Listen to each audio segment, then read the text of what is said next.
সাথে কেউ মিডিয়ার বন্ধুদের সাথে কোনো খারাপ আচরণ করবেন না। আপনারা ঠিক করে বসতে পারেননি বলে আমি কিন্তু একবার জাস্ট বসেছিলাম, তারপরে সারাক্ষণ কিন্তু আমি দাঁড়িয়ে আছি। আপনারা লক্ষ্য করেছেন? মিডিয়ার আমাদের বন্ধু মানুষ, সুতরাং মিডিয়ার বন্ধুদেরকেও তাদের কাজটা করতে দিই। আমি অনুরোধ করবো যারা মিডিয়ার ভাইরা আপনাদের চেয়ার দিয়ে আছে আপনারা বসুন, চেয়ার দিয়ে আছে আপনারা বসুন, আপনারা মেশিনটা ফিট করে দিয়ে আপনি বসে পড়ুন, চেয়ার দিয়ে আছে। ভাইয়া আপনি দাদা যান পিছিয়ে কাটিয়ে ডিস্টার্ব করুন। এই তোমরা কথা বলছো কেন ভাই? আপনি চলে আসেন, দাঁড়িয়ে আছে বসে চেয়ার দিচ্ছে দেখেন। এটা চেয়ার দাও তো, এটা চেয়ার দাও তো, এটা চেয়ার দাও, এটা চেয়ার, এটা চেয়ার আনতে পারছো না?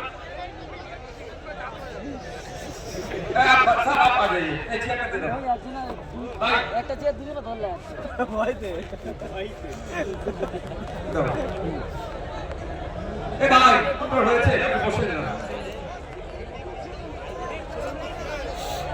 আমি 10 মিনিট টাইম নেবো আপনাদের কাছে। কারো অসুবিধা আছে?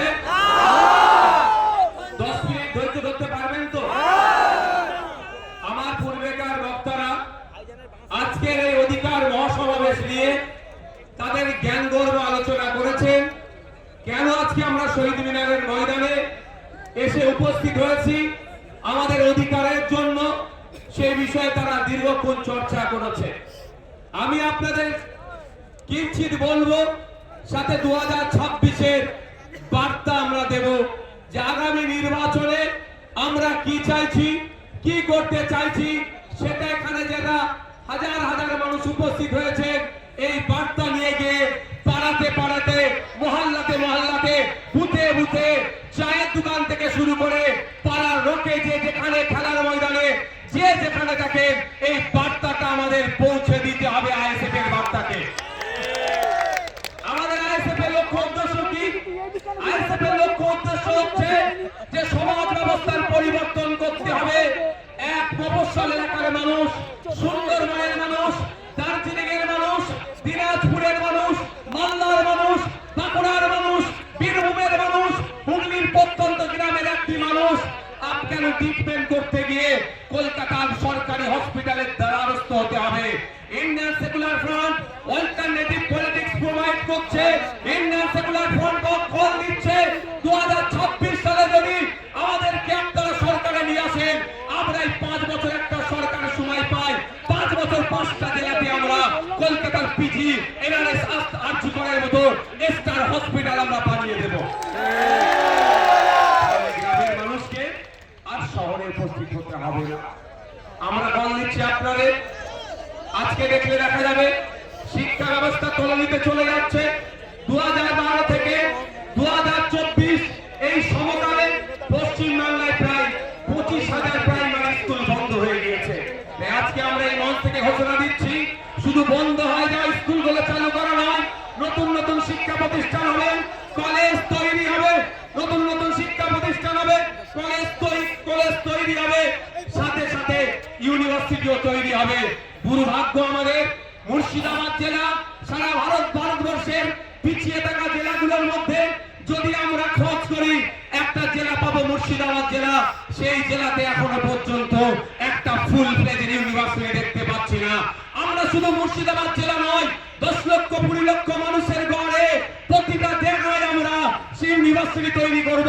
উচ্চ শিক্ষায় শিক্ষিত যাতে হতে পারে আমাদের সমাজের ছেলেরা, তার ব্যবস্থা আমরা করব যদি 2026 সালে বাংলার মানুষ আমাদেরকে সুযোগ দেয়। আপনারা জানিয়ে রাখি, আজকের রাজ্য সরকার যে বিচারিতা করছে সংখ্যালঘুদের সাথে, দলিতের সাথে, আদিবাসীর সাথে, সেই বঞ্চনা থেকে আমরা অবসান ঘটাবো। हमारे यहाँ पे प्यारे, हमारा सबका प्यारा बाबा साहेब अम्बेडकर जी का उनका 3rd जनरेशन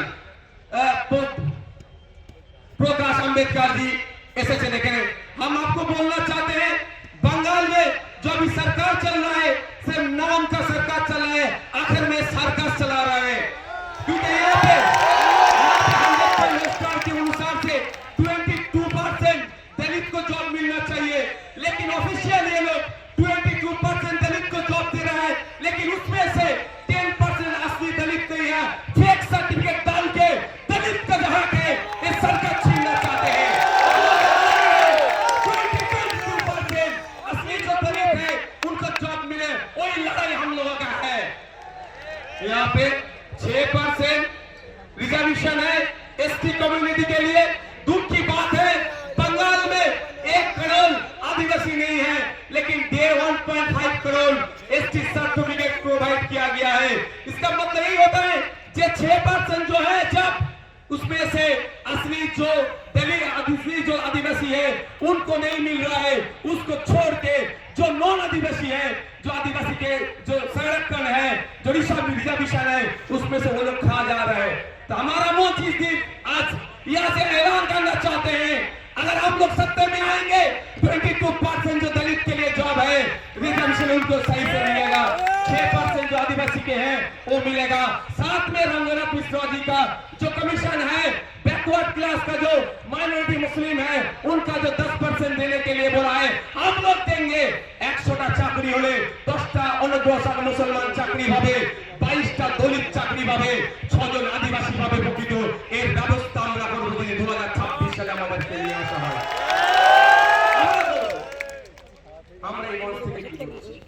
আমাদের অধিকার পরিযায়ী শ্রমিকের অধিকার। ইন্টারস্টেট মাইগ্রেন্ট লেবারস অ্যাক্ট 1979 কেন্দ্র সরকারের আইন। এই মাইগ্রেন্ট লেবারদের এই তার নানান রকম অত্যাচার অনাচার হচ্ছে, এগুলো বন্ধের জন্য। কিন্তু দুর্ভাগ্য আজকে এখানে যারা উপস্থিত হয়েছেন মুর্শিদাবাদ, মালদা, দিনাজপুর রাজ্যের বিভিন্ন জায়গা থেকে এসেছেন, যাদের অনেকের বাড়ির লেবার ছেলেরা মাইগ্রেন্ট লেবার হয়ে ভিন্ন রাজ্যে কাজ করছেন, আপনাদেরকে জানানো হয়নি ইন্টারস্টেট মাইগ্রেন্ট লেবার অ্যাক্ট 1979টা কি। ওখানে প্রত্যেকটা যে মাইগ্রেন্ট লেবার আছে তার অধিকার সুরক্ষিত আছে, কিন্তু দুর্ভাগ্য আমাদের ওই আইনের বইয়ের পাতাতে সুরক্ষিত আছে, বাস্তবে কিন্তু আমার শ্রমিকরা সুরক্ষিত নয়। তাই আপনাদের বলবো, যদি আপনারা আমাদেরকে সুযোগ দেন 2026-এর জন্য, শুধু আপনারা নয়, আপনারা আজকে বাড়ি যাবেন, বাড়ি গিয়ে মহল্লাতে, ক্লাবে, মাঠে, ময়দানে, হাটে বাজারে, যে বাসে ঘাটে যেখানেই যাবেন, একটাই কথা যে আইএসএফ কে এবার সুযোগ দেওয়া হোক। আইএসএফ এই চোর ডাকাত গুন্ডা মস্তান গুলোকে সরিয়ে দিয়ে সুস্থ সমাজ ব্যবস্থা নিয়ে আসবে। এই সমাজ ব্যবস্থায় সরকারি কর্মচারীরা তার হকের দিয়ে পাবে কেন্দ্রীয় সমাহারে, যে সমাজ ব্যবস্থায় শূন্য পদগুলো পূরণ হবে, বেকারত্ব দূরে সরানো হবে, যেই সমাজ ব্যবস্থায় আনিসের বিচার হবে, তামান্নার বিচার হবে, তিলোত্তমার বিচার হবে, যে সমাজ ব্যবস্থায় নারীরা তার অধিকার পাবে, যে সমাজ ব্যবস্থায় কৃষক তার উৎপাদিত ফসলের দাম পাবে, যে সমাজ ব্যবস্থায় আমি আপনি মেহনত করছি, আমার আপনার শ্রমের মূল্যায়ন হচ্ছে না, এই শ্রমের মূল্যায়ন হবে, মিনিমাম ওয়েজেসটা আমরা বাড়াবার ব্যবস্থা করব। যে সমাজ ব্যবস্থায় নারীদের হাতে শুধু 1012 টাকা তুলে দেওয়া নাই, নারীদেরকে ক্ষমতায়ন করতে গেলে আমরা মনে করি কম করে 5000 টাকার ব্যবস্থা করতে হবে, সেই সমাজ ব্যবস্থা আমরা নিয়ে আসবো। তবে 5000 টাকা দেওয়ার সাথে সাথে রাজ্য কিছু কাজ বুঝে নেবে, এই সুস্থ সমাজ ব্যবস্থা আনবো, যেখানে বর্ণগত, জাতিগত, ধর্মগত, নারী পুরুষের কোনো ভেদাভেদ থাকবে না, যেখানে সবাই আমরা মানুষ, আমাদের সামাজিক পরিচয় আমরা যেটা সেটা মাথা তুলে বেঁচে থাকবো, সেই সমাজ ব্যবস্থা নিয়ে আসবো। বাংলার মানুষ যদি 2026 লোক বিধানসভা নির্বাচনে আমাদেরকে সুযোগ দেয়, তবে আপনাদের উপস্থিতি প্রমাণ করে দিচ্ছে যে বাংলার অলিতে গলিতে ইন্ডিয়ান সেকুলার ফ্রন্টের যে জয় জয়কার হবে, সেটা আপনাদের উপস্থিতি আছে কিন্তু প্রমাণ করে দিচ্ছে। আপনারা মাঠে যারা আছেন, আপনারা হয়তো বাইরে যেতে পারছেন না, আমি তো একটার পরে এখানে এসেছি, আমি বাইরের অবস্থাটা একটু ঘুরে ঘুরে দেখছিলাম। আপনারা এখানে যেরকম মানুষ আছেন এর কয়েক গুণ বেশি মানুষ বাইরে শুধু ঘুরছে, জায়গা পাচ্ছে না বলে। আপনাদের ঘোষণা অনুযায়ী আমি গত বছর ঘোষণা দিয়েছিলাম, আমরা বলেছিলাম আমরা চেষ্টা করব কলকাতায় ব্রিগেডে করা, কিন্তু আমরা যখন অ্যাপ্লিকেশন করেছি আমাদেরকে জানানো হয়েছে এই সময় এই আর্মিদের কোন একটা ট্রেনিং চলছে, সেই মার্চ মাস পর্যন্ত ব্রিগেড ময়দান দেওয়া যাবে না। সুতরাং আমরা সেখানে বুক করতে পারিনি, ফলে আমরা এখানে বুক করেছি। তবে আপনারা সাথ দিলে শুধু ভাঙড় থেকে নয়, রাজ্যের বিভিন্ন প্রান্ত থেকে 2026 বিধানসভায় ডবল ডিজিটের বিধায়ক ইন্ডিয়ান সেকুলার ফ্রন্ট পাচ্ছে। তারপরে আমরা আশা করব এবার আর্মিদের ট্রেনিং কখন আছে সেটাও প্রয়োজনে দেখে নেব। তার ট্রেনিং এর ফাঁকে বা ট্রেনিং এর পরেই আপনাদের সাথ নিয়ে আবার আপনাদেরকে নিয়ে কলকাতায় আমরা ব্রিগেড ময়দান ভরাবো অধিকারের জন্য। ধন্যবাদ। আজকের এই অধিকার সবাই বিভিন্ন বিষয় ছিল, অনেকে চর্চা করেছে। আমি টু দা পয়েন্ট এসআইআর নিয়ে একটু বলতে চাই। আপনারা কারা শুনতে চান একটু হাত তুলে রাখেন তো, হাতটা তুলে